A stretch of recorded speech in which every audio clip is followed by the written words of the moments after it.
तो हेलो दोस्तों, आज हम लोग जानेंगे कि डिस्टिलेशन कॉलम का किस तरीके से मेंटेनेंस किया जाता है। जो ऑयल एंड गैस प्लांट में जो डिस्टिलेशन कॉलम होता है उसका किस तरीके से मेंटेनेंस किया जाता है। तो यदि आप लोग मेरे चैनल पे नए हैं तो प्लीज़ मेरे चैनल को सब्सक्राइब करें और मेरे वीडियो को लाइक करें और ज़्यादा से ज़्यादा शेयर करें, ठीक है। तो अब हम लोग देखेंगे कि प्लांट में कौन कौन सा टूल्स यूज होता है और कौन कौन से सेफ्टी का ख्याल रखा जाता है। यानी कि प्लांट में जाने से पहले पीपीई किट का कौन कौन सा किट लगता है वो देख लेते हैं। पीपीई किट में पहला हो जाएगा हेलमेट, हो जाएगा कवरऑल, हो जाएगा शूज़, हो जाएगा एयर प्लग, हो जाएगा गॉगल्स, हो जाएगा हैंड ग्लोव्स, हो जाएगा। ये कंपलसरी है, ये पहनने के बाद ही क्या होता है प्लांट में एंट्री करने का परमिशन मिलता है, ठीक है। तो सबसे पहले ये पहनना बहुत ज़रूरी है। उसके बाद आदमी प्लांट में जाता है। प्लांट में जाने के बाद जिस भी कॉलम का क्या होता है मेंटेनेंस करना रहता है, तो उसको क्या किया जाता है, सबसे पहले आइसोलेट किया जाता है, यानी कि उसका ब्लाइंडिंग किया जाता है। तो देखेंगे हम लोगों की ब्लाइंडिंग करने के लिए या उसका कॉलम का मेंटेनेंस करने के लिए कौन कौन से टूल्स का यूज होता है। तो सबसे पहले हम लोग इसके बारे में जान लेते हैं, ठीक है। तो हम लोग का फर्स्ट हो जाएगा, यानी कि जो भी आइसोलेट करने के लिए जो भी ब्लाइंड फ्लेंज लगता है, जैसे कि ये हो गया स्पेक्टिकल ब्लाइंड, हो गया स्पेड ब्लाइंड, हो गया। इस तरीके का जो भी ब्लाइंड होता है वो अरेंजमेंट करना पड़ता है आइसोलेट करने के लिए, ठीक है। दूसरा हम लोग हो जाएगा हॉर्स पाइप, यानी कि हॉर्स पाइप का क्या होता है इंतज़ाम करना पड़ता है।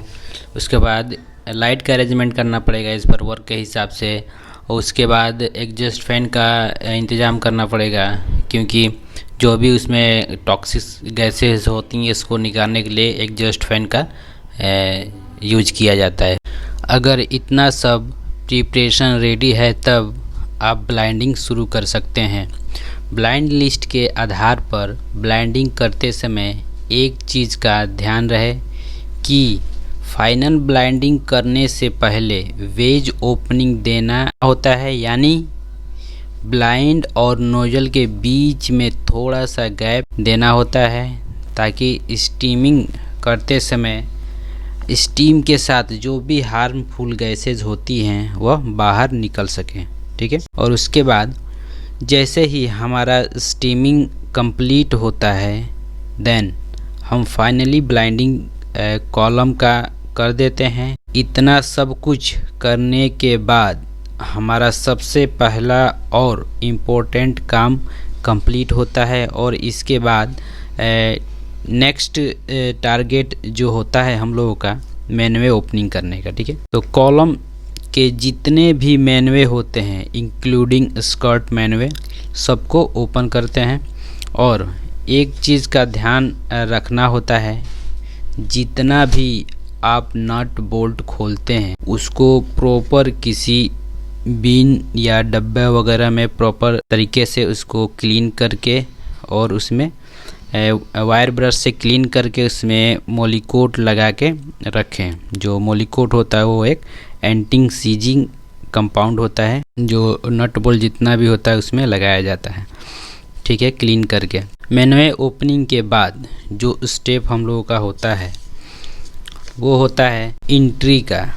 तो जैसे ही एंट्री करते हैं हम लोग, उससे पहले कॉलम में एग्जॉस्ट फैन एंड लाइट का प्रॉपर अरेंजमेंट होना चाहिए। उसके बाद कन्फाइंड स्पेस का परमिट होना चाहिए।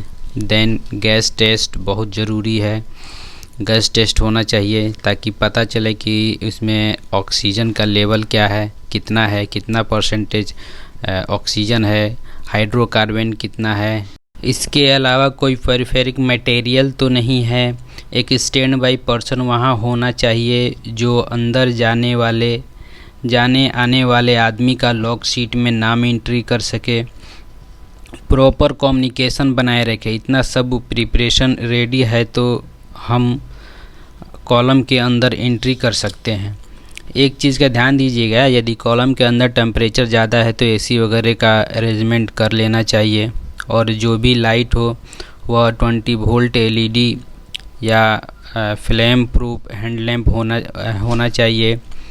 जैसे ही आपको एंट्री का परमिट मिलता है तो अगर ट्रे कॉलम है तो सबसे पहले जितने भी ट्रे के मैनवे हैं सबको ओपन करना होता है, नहीं तो आपके पास तो वर्क स्कोप होता है उसके हिसाब से भी आप लोग काम कर सकते हैं।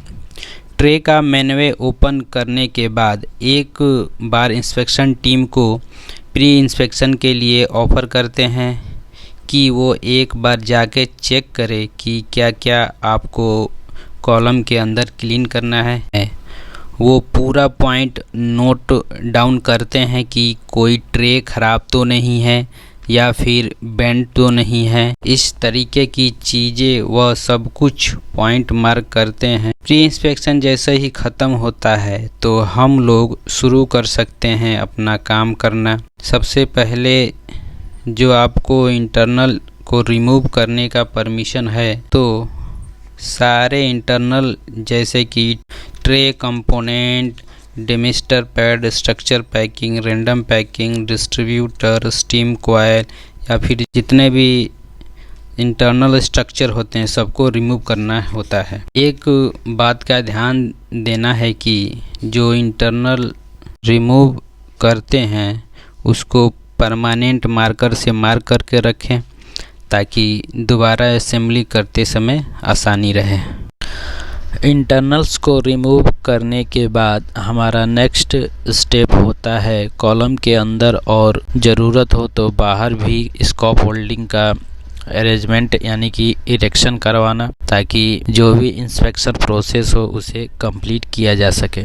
अगर स्कॉप होल्डिंग रेडी है देन आप लोग फाइनली कॉलम के जितने इंटरनल सरफेस हैं उसको अच्छे से क्लीन कर सके। क्लीनिंग में आप जितने भी स्केल्स जमा हैं या रस्ट हो या फिर कोक्स वगैरह हो जो भी जमा है सरफेस पर उसे अच्छे से क्लीन करना होता है। इसके लिए आप इस स्क्रबर या फिर वायर ब्रश इसके साथ साथ यूज कर सकते हैं। सेल का वेल्ड सीन जो भी होता है या फिर TSR का जो भी वेल्डिंग जॉइंट होता है यानी सेल के अंदर जितने भी वेल्डिंग जॉइंट होते हैं सबको बफिंग मशीन से अच्छे से क्लीन करना होता है। जब इंटरनल में पूरा क्लीनिंग कंप्लीट हो जाता है तब हम लोग इंस्पेक्शन के लिए ऑफ़र करते हैं। जो भी प्रोसेस होता है जैसे कि DPT, MPI, ETC एक्सेट्रा सब कुछ करके रिपोर्ट तैयार करते हैं। इंस्पेक्शन का जैसे ही क्लियरेंस मिलता है तो क्लियरेंस मिलने के बाद जो भी इंटरनल्स निकाले होते हैं उसे अच्छे से क्लीन या फिर रिप्लेसमेंट के बाद ठीक से रिफिक्स करना होता है। इसके अलावा जो भी सील पैन या चिमनी होता है उसका लीक टेस्ट भी किया जाता है। देन जो भी नोजल्स होते हैं उसे चेक किया जाता है कि कोई नोजल चौक वगैरह तो नहीं है या फिर किसी प्रकार का नोजल में ब्लॉकेज तो नहीं है। देन फाइनली वर्कशॉप हम इक्विपमेंट का शुरू कर सकते हैं। जब भी हम ट्रे मैनुअल का वर्कशॉप करते हैं तो हमेशा ध्यान रहे कि हमेशा वर्कशॉप बॉटम से टॉप की ओर किया जाता है।